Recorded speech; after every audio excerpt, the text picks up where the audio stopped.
नमस्कार दोस्तों, मैं अभिषेक कुमार स्वागत करता हूं आपका। तो आज के सेशन में हम डिस्कस करेंगे क्लास 10th के हिस्ट्री का second chapter the nationalist movement in Indo China. तो सबसे पहले हम जानेंगे कि ये इंडो चाइना किस एरिया को कहा जाता है। तो एक जो एरिया है, एक पेनिसुलर एरिया है प्रायद्वीपीय, जिसका नाम है अभी मॉडर्न में वियतनाम, लाओस और कंबोडिया। वही जो तीनों कंट्रीज है उसको मिला करके पहले इंडो चाइना के नाम से जाना जाता था। तो यहाँ पे नेशनलिस्ट मूवमेंट किसके खिलाफ हुआ? तो इंडो चाइना में मतलब जो कंट्री इसके अंतर्गत आते थे, जो मॉडर्न में हमारे हैं, तो इसके अंतर्गत जो कंट्री आते थे उसने कॉलोनाइजेशन जो रूल था उसके खिलाफ नेशनल मूवमेंट किया। क्योंकि क्या हुआ कि कॉलोनीज जो थे, यानी कि मेनली यहाँ पे फ्रेंच आए थे और वो आकर के अपना शासन यहाँ जमाना चाह रहे थे। पहले तो ट्रेड करना चाह रहे थे, उसके बाद शासन जमाना चाह रहे थे। तो बहुत सारे लोग मतलब अलग अलग जगह से आकर के इन जगहों पर रहते थे और वो सब इकट्ठा होकर के स्ट्रगल किए कॉलोनियल डोमिनेशन के खिलाफ। और यही जो हुआ वो नेशनलिस्ट मूवमेंट हुआ। कहाँ? तो इंडो चाइना में। और ये मूवमेंट जो था वो एंटी इंपेरियल भी था, यानी कि जो वहाँ के जो राजा थे उनके खिलाफ भी। तो अब हुआ क्या कि किस तरीके से ये चाइना के शैडो से बाहर आया, वहाँ से इमर्ज होकर के बाहर निकला। तो हुआ क्या कि इंडो चाइना का मतलब मॉडर्न कंट्री वियतनाम, लाओस और कंबोडिया तो हो ही गया। और वियतनाम जो है वो 1945 में ही इंडिपेंडेंस प्राप्त कर लिया था। किससे? तो फ्रांस से। लेकिन इंडिपेंडेंस से पहले ये किसके रूल में था? तो चाइनीज रूल।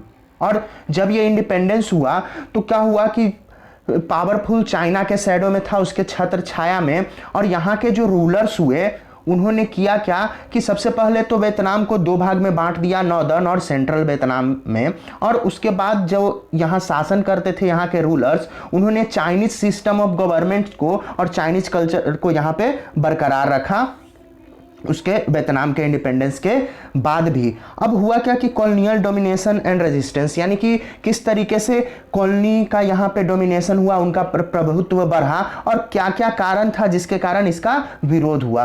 तो जो कॉलोनी सिस्टम था वियतनाम में वो किसके द्वारा लाया गया था? तो फ्रेंच के द्वारा। तो जिसका कि बहुत सारे जो कंट्री के लोग थे, वियतनाम के जो लोग थे, उन्होंने बहुत ज़्यादा विरोध किया बहुत सारे एरिया में। क्यों?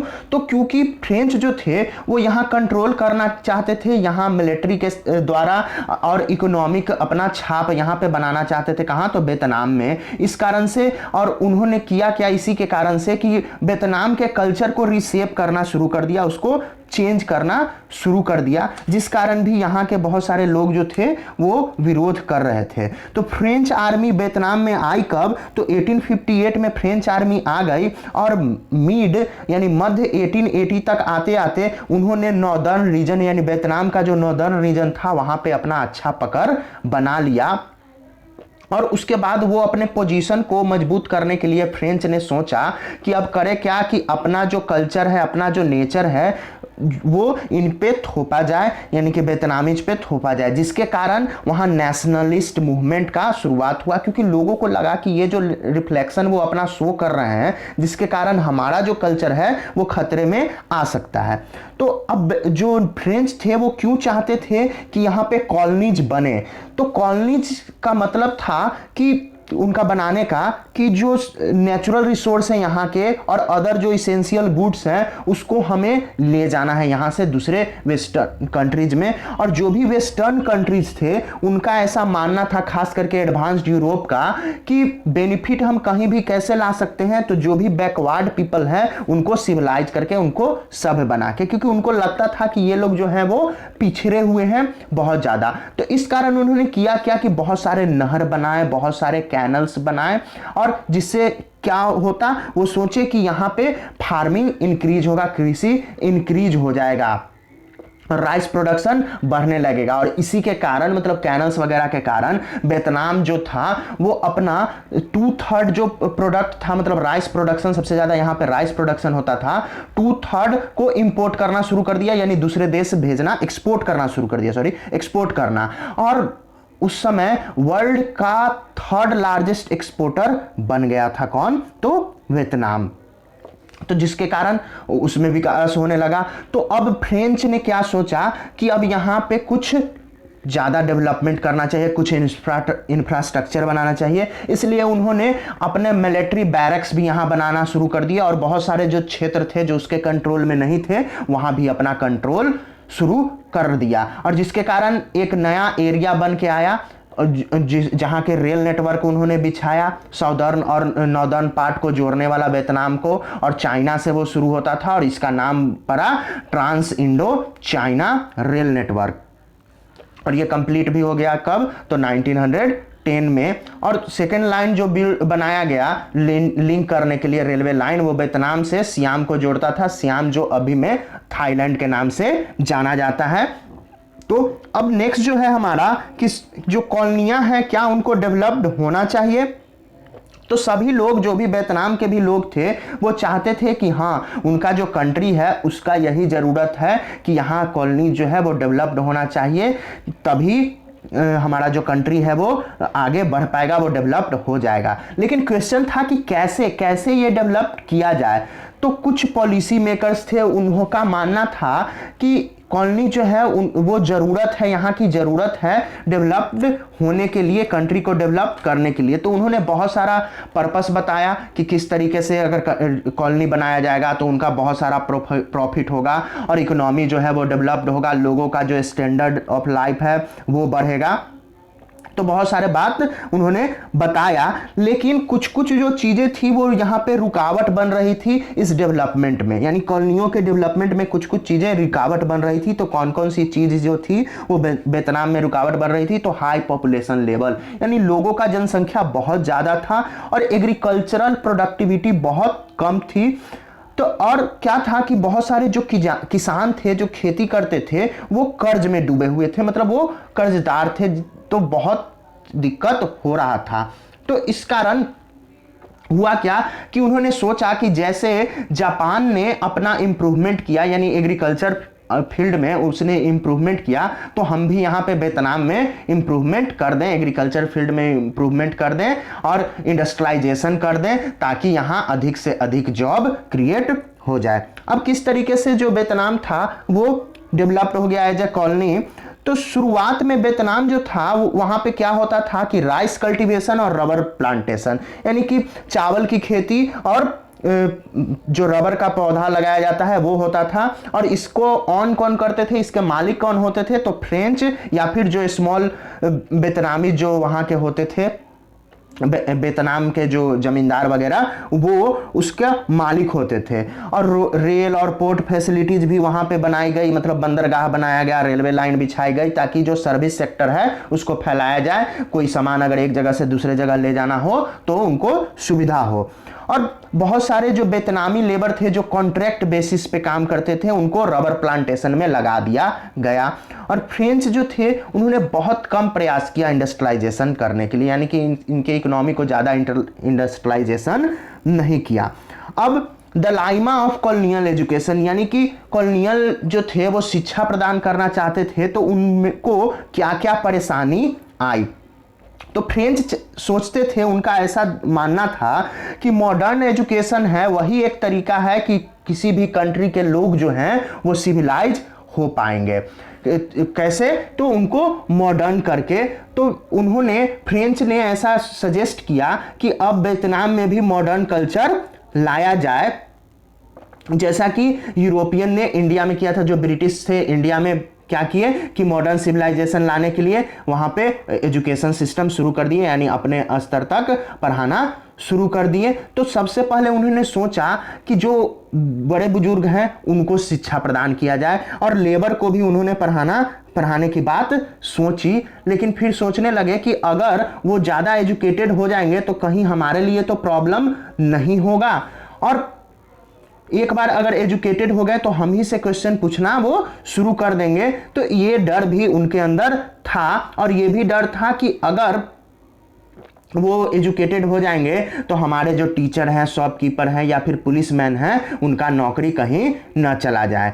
तो इस कारण से वियतनामी जो उनसे कंपटीशन न करने लगे फ्रेंच से, तो यहाँ भी उनके अंदर कुछ समस्या आ रही थी, ये वो लोग सोच रहे थे। अब कैसे वो मॉडर्न हुए, तो टेकिंग मॉडर्न।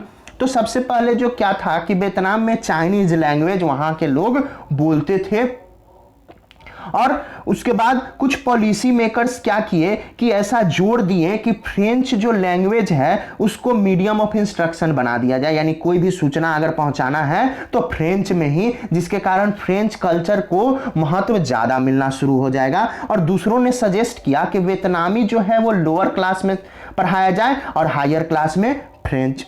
और कुछ जो थे वो अगर फ्रेंच सीख लिए थे जिन्होंने और फ्रेंच कल्चर को अपना लिया था, उनको फ्रेंच सिटीजनशिप से भी रिवार्डेड किया गया था, यानी उनको फ्रांस की नागरिकता मिल गई थी। किनके द्वारा? तो फ्रेंच के द्वारा।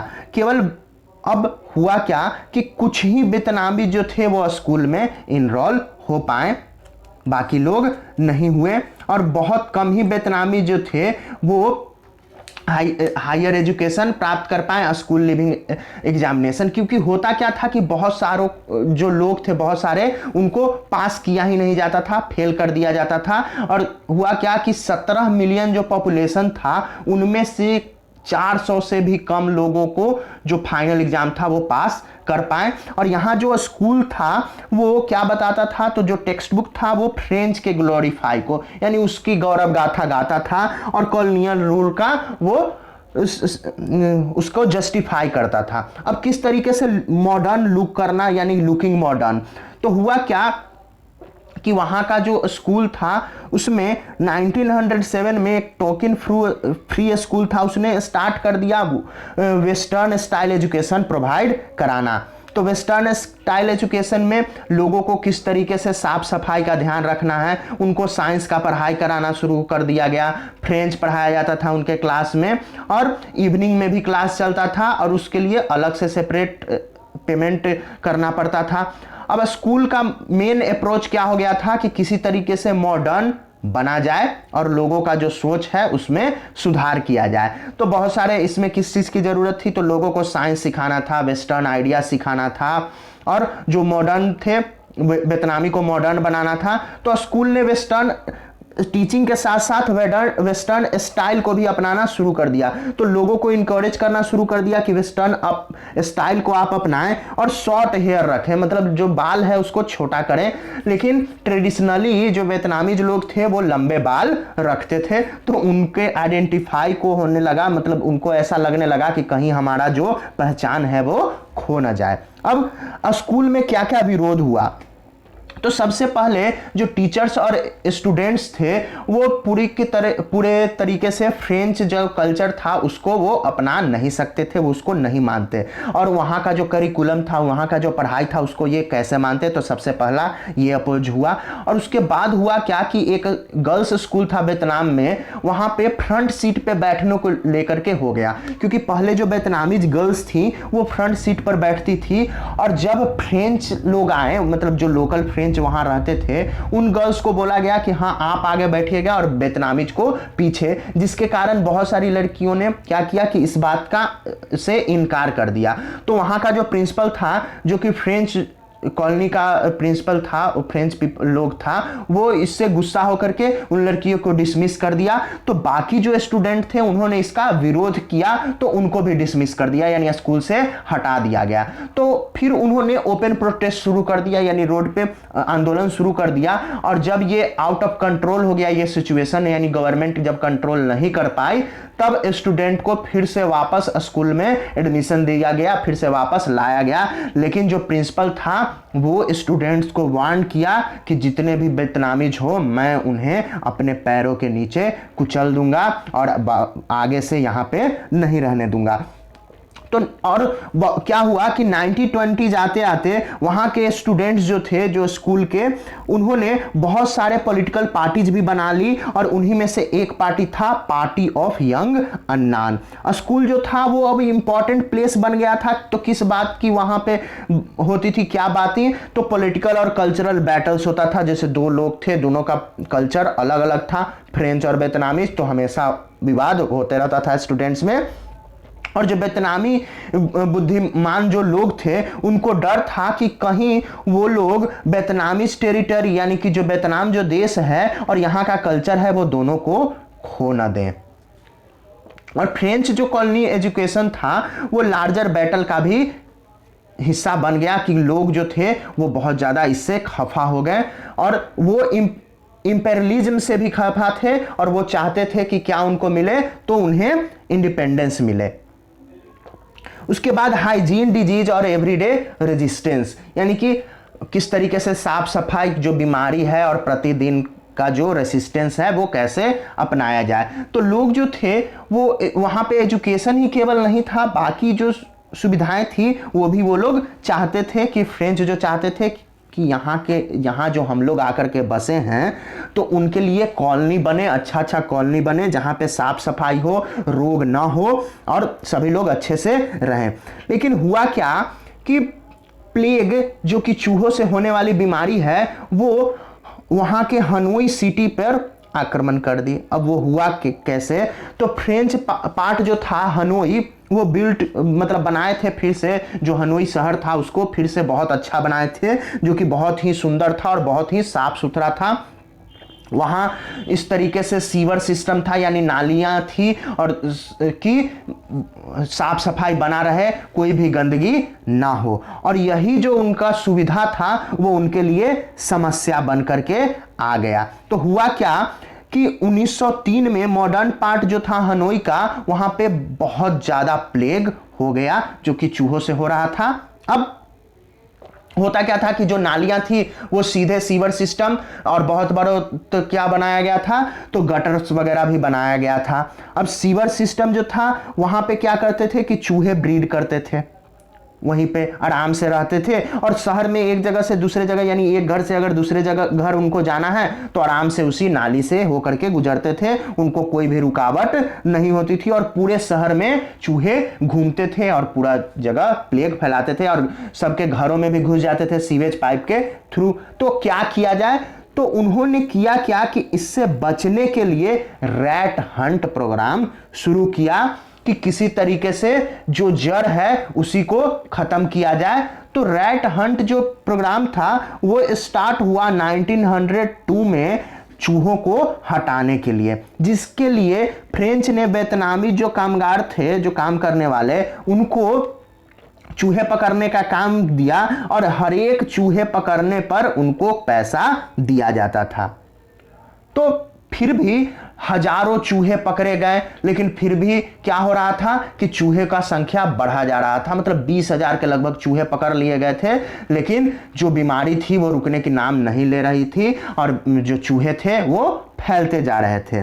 तो उन्होंने कहा क्या था फ्रेंच ने वियतनामीज को कि आप कीजिए क्या कि बस चूहे का पूंछ लाइए और वो हमें दिखा दीजिए कि हाँ इतना चूहा मैंने मारा है, तो उसके बदले आपको इनाम दे दिया जाएगा। तो वियतनामीज करने क्या लगे कि वो सोचें कि चलो इसी में हमारा फायदा है, और वो उस फायदे के लिए बस चूहे को पकड़ते थे, उसका पूंछ काटते थे और चूहे को छोड़ देते थे।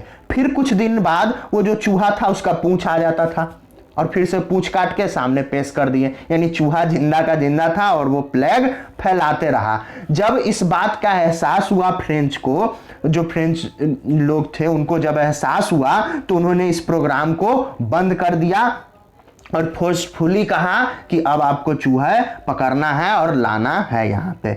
अब नेक्स्ट जो है पॉइंट वो रिलीजन और एंटी कॉलोनिज्म, कैसे उनका जो धर्म था क्या था, और एंटी कॉलोनिज्म यानी कि कैसे कॉलोनियों के खिलाफ लोगों के अंदर आक्रोश आया। तो वियतनामी जो थे वो कुछ एक धर्म को नहीं मानते थे, मतलब वो बुद्धिज्म मानते थे, उसके बाद कॉन्फ्यूशनिज्म मानते थे और वहाँ के जो लोकल पूजा पाठ मतलब वो करते थे वो मानते थे। लेकिन हुआ क्या कि जो फ्रेंच थे उन्होंने उनके ऊपर क्रिश्चियनिटी थोप दिया। तो क्रिश्चियनिटी थोपा तो क्रिश्चियनिटी का प्रचार कौन करते हैं, तो कैथोलिक मिशनरीज क्रिश्चियनिटी का प्रचार करते हैं, तो उनको वहाँ पे लाया गया। अब स्कॉलर रिवोल्ट हुआ, स्कॉलर रिवोल्ट 1868 में। तो ये रिवोल्ट क्यों था, तो यहाँ के जो ऑफिशियल्स थे इंपेरियल कोर्ट के, यानी कि वहाँ का जो राजसी जो दरबार था, वहाँ के जो मंत्री लोग थे, उन्होंने ये रिवोल्ट शुरू किया। और ये रिवोल्ट शुरू हुआ था नगुआन के और हाटाइन राज्य में, यानी ये जो दोनों राज्य थे वहां पे ये रिवोल्ट शुरू हुआ और हजारों कैथोलिक्स को मार दिया गया, यानी 1000 कैथोलिक को मार दिया गया, क्योंकि वो लोग जानते थे कि ये जो कैथोलिक हैं अगर ये कैथोलिक क्रिश्चियन रहेंगे तो यहाँ भी क्रिश्चियनिटी को फैला देंगे। और मिडिल 18 सेंचुरी तक हुआ क्या कि 3 लाख लोग क्रिश्चियनिटी में चेंज हो गए, यानी बुद्धिज्म वगैरह से वो बदल करके अपना धर्म परिवर्तन कर लिए। और फ्रेंच जो थे उन्होंने इस रिवोल्ट को यानी स्कॉलर्स रिवोल्ट को दबा दिया। अब नेक्स्ट जो था इसके बाद हाउ हाउ मूवमेंट हुआ हाउ मूवमेंट। तो हुआ हाउ मूवमेंट जो था वो 1939 में शुरू किया गया और इसके फाउंडर जो थे वो हाइन फू सू थे। और उन्होंने किया क्या कि जो यूजलेस एक्सपेंडिचर हो रहा है यानी बेकार का जो खर्च हो रहा है, और अब उन्होंने अपोज किया था यानी कि जो बच्चियों जो दुल्हन होती थी छोटी छोटी उनका व्यापार होता था, फिर जुआ जो लोग खेलते थे, और अल्कोहल और अफीम का जो यूज करते थे उसका उन्होंने विरोध किया। तो फ्रेंच ने किया क्या कि ये जो हुआ हाउ मूवमेंट जो शुरू किए थे हाइन फू सो, उनको उन्होंने पागल घोषित कर दिया और मेंटल हॉस्पिटल भेज दिया कि ये पागल हैं। और 1946 में यानी कि 1939 में उन्होंने शुरू किया था और 1946 में उनको आज़ाद कर दिया गया, मतलब वहाँ से छोड़ दिया गया। लेकिन छोड़ने के बाद लॉस में उनको फांसी दे दी गई, मतलब उनको लटका दिया गया। और उनके जो भी फॉलोअर्स थे, उनके जो भी अनुयायी थे, उनको कंसंट्रेशन कैंप में भेज दिया गया। अब जो उनका विजन था, जो उद्देश्य था मॉडर्नाइजेशन का कि किसी तरीके से यहाँ जो कंट्री है उसको क्या किया जाए तो मॉडर्न बनाया जाए। तो मॉडर्न बनाने के लिए और नेशनलिज्म, दो ओपिनियन था वहाँ के लोगों में। तो वियतनामीज ट्रेडिशन जो है वो वेस्टर्न डोमिनेशन में ना आए, यानी कि वेस्टर्न लोगों का वहाँ पे संप्रभुत्व ना आए, इसके लिए जो वियतनामीज ट्रेडिशन थी उसको मजबूत करने का जरूरत था। और जो दूसरा लोग फिर ऐसा महसूस कर रहे थे कि वियतनामी को वेस्टर्न से कुछ सीखना चाहिए, जबकि फॉरेन जो डोमिनेशन है यानी कि जो विदेशी संप्रभुता है उसका भी विरोध करना चाहिए, लेकिन कुछ जो वेस्टर्न स्टाइल है उनसे सीखना चाहिए जो कि हमारे भलाई के लिए सही होगा। तो एक जो फान बाओ चाउ थे, फान बॉय चाउ, जो कि कन्फ्यूशियन थे स्कॉलर, मतलब कि वहाँ के जो धार्मिक जो लोग मानने वाले थे वो थे, और एक नेशनलिस्ट भी थे यानी कि राष्ट्र के लिए जो युद्ध लड़ते थे वो। तो उन्होंने एक रेवोल्यूशनरी सोसाइटी बनाया 1903 में, और फान चू ट्रिन जो थे वो राजाओं के विरुद्ध थे और वो चाहते थे कि यहाँ भी डेमोक्रेटिक जो रिपब्लिक है वो स्टेब्लिश्ड हो, यानी कि हमारा जो कंट्री है वो गणतंत्र हो जाए।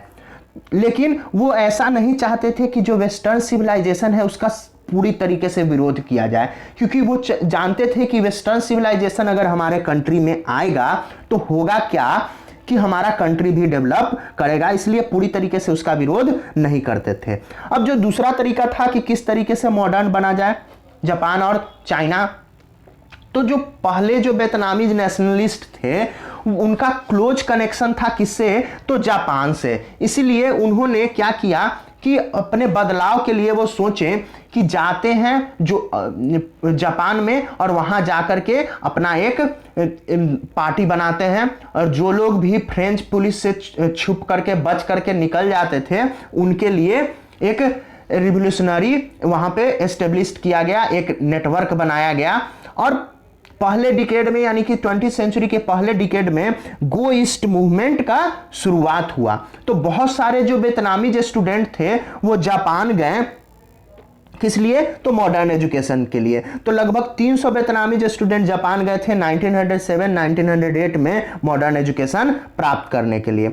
और उनका एम था कि क्या किया जाए कि यहाँ से फ्रेंच को भगा दिया जाए और फिर से नागुयेन डायनेस्टी को यहाँ स्थापित किया जाए। वो चाहते थे कि जापानीज उनका मदद करें फिर से वहां पे सोसाइटी इन टोक्यो, मतलब टोक्यो में एक सोसाइटी गठन करने के लिए। लेकिन हुआ क्या कि 1908 के बाद जापानीज ने उनके सोसाइटी को बंद कर दिया और उनमें से बहुत को भेज दिया, जिसमें कि फान बॉय चाउ को क्या किया गया कि चाइना में और बहुतों को थाईलैंड में लटका दिया गया, फांसी दे दिया गया।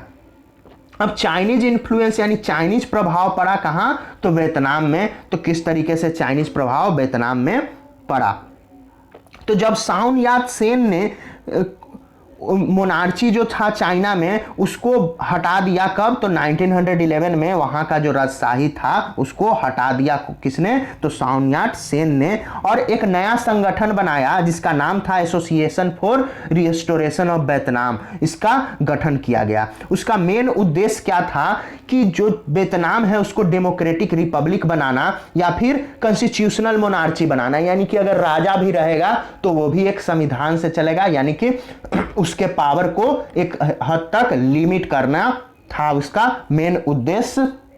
अब नेक्स्ट जो है हमारा वो कम्युनिस्ट मूवमेंट और वियतनामीज नेशनलिज्म, यानी कम्युनिस्ट मूवमेंट क्या था और वियतनामीज जो नेशनलिज्म थे वो क्या थे, इनके बारे में हम जानेंगे। तो हुआ क्या कि बहुत ज़्यादा गिरावट आया था वहाँ के अर्थव्यवस्था में 1930 में, जिसके कारण हुआ क्या कि बहुत सारे लोग बेरोजगार हो गए, कर्ज में डूब गए, और जो गांव वाले लोग थे उन्होंने विरोध करना शुरू कर दिया। वियतनाम में गांव के जो लोग थे उन्होंने बहुत ज़्यादा विरोध शुरू कर दिया और फरवरी 1930 में हो ची मिन ने वियतनाम में कम्युनिस्ट पार्टी का गठन किया। और 1940 में जापान ने वियतनाम पे कब्जा कर लिया, मतलब उसको ऑक्युपाई कर लिया। तो जो नेशनलिस्ट थे अब वो जापानीज से भी लड़ते थे और फ्रेंच से भी, मतलब दो लोग हो गए वहां उनके लड़ने के लिए। तो अब वो करे क्या? तो ये जो लीग था जो इंडिपेंडेंस ऑफ वियतनाम के लिए बना था जिसका नाम था वियत मिन, उन्होंने जापानी से लड़ाई लड़ा और हनोई को फिर से अपने कब्जे में ले लिया, जिसको कि जापान ने कब्जा कर लिया था, कैप्चर कर लिया था। और हो ची मिन जो थे वो डेमोक्रेटिक रिपब्लिक ऑफ वियतनाम के चेयरमैन बनाए गए। कब? तो सितंबर 1943 में। और उसके बाद अब नया रिपब्लिक वियतनाम बना। तो फ्रेंच ने किया क्या था कि जब नया रिपब्लिक वो बन गया तो अपना एक कठपुतली यानी बान दाई को वहां का शासक बना दिया। मतलब वो कठपुतली क्या था कि फ्रेंच के इशारे पे काम करता था। रिपब्लिक मतलब ऐसा हुआ कि वो वहां का रिपब्लिक सरकार बन गया तो उसका लीडर है, मतलब उसका वो रूलर है, लेकिन वो किसके इशारों पे चलता था? तो फ्रांस के इशारों पे। और काफी वर्षों के युद्ध के बाद फ्रेंच जो थे वो फाइनली हार गए 1954 में। कहां? तो डाइन बैंड फू एक जगह है वियतनाम में, वहां पे। और जब जिनेवा में शांति समझौता हुआ फ्रेंच के हारने के बाद, तो उन्होंने वियतनाम को दो भाग में बांट दिया, नॉर्थ वियतनाम और साउथ वियतनाम में। और हो ची मिन जो थे उन्होंने नॉर्थ पार्ट पर अपना कब्जा स्थापित कर लिया, जो कि कम्युनिस्ट थे। और कम्युनिस्ट हो ची मिन और कम्युनिस्ट ने नॉर्थ पार्ट पे कब्जा कर लिया। और जो बॉड राइज थे जो कि पपेट थे, किसके थे? तो फ्रेंच के, उन्होंने साउथ पार्ट पे कब्जा कर लिया। अब बौद्ध दाई का जो शासन था, उनका जो साम्राज्य था, उसको जल्द ही उखाड़ के फेंक दिया। किसने? तो नागोदीन डैम ने, जो कि मिलिट्री का अफसर था, और उसने डिक्टोरियल गवर्नमेंट का स्थापना कर दिया वियतनाम में। मतलब वियतनाम का जो साउथ पार्ट था वहां पे, मतलब अब मिलिट्री शासन आ गया। इसका बहुत ज्यादा विरोध हुआ और किसके अंडर में? तो नेशनल रिबलेशन फ्रंट के अंडर में बहुत ज्यादा विरोध किया गया डिक्टोरियल गवर्नमेंट का। और नॉर्थ वियतनाम की मदद से जो यहाँ का नेशनल लिबरेशन फ्रंट था, उसने दोनों क्या किया कि नॉर्थ वियतनाम की मदद से ये लड़ाई लड़ी। किसके खिलाफ? तो डिक्टोरियल जो था, जो सैन्य शासन था, उसके खिलाफ, और पूरे कंट्री को एक कर लिया। अब यूएस जो था वो इस वार में इंटर किया। कब? तो 1965 से 1972 तक यहाँ पे इंटर किया वियतनाम में। वो सोचा कि हम अपना आधिपत्य यहाँ पे बनाएं, क्योंकि लोग जो थे वो फ्रेंच का विरोध कर रहे थे। और यूएस जो था वो डर भी गया था कम्युनलिज्म से, जो कि वियतनाम में बन रहा था। तो बहुत सारे हजारों सेना वहां पे भेजा गया वियतनाम में, और जो कि इक्विप्ड थे, मतलब वो लैस थे, भारी भारी विपन्स से, टैंक्स से सब इक्विप्ड थे। केमिकल वेपन्स का भी यूज किया गया, नापलम, एजेंट ऑरेंज, फास्फोरस बम, जो कि बहुत सारे गांवों को तबाह कर दिया।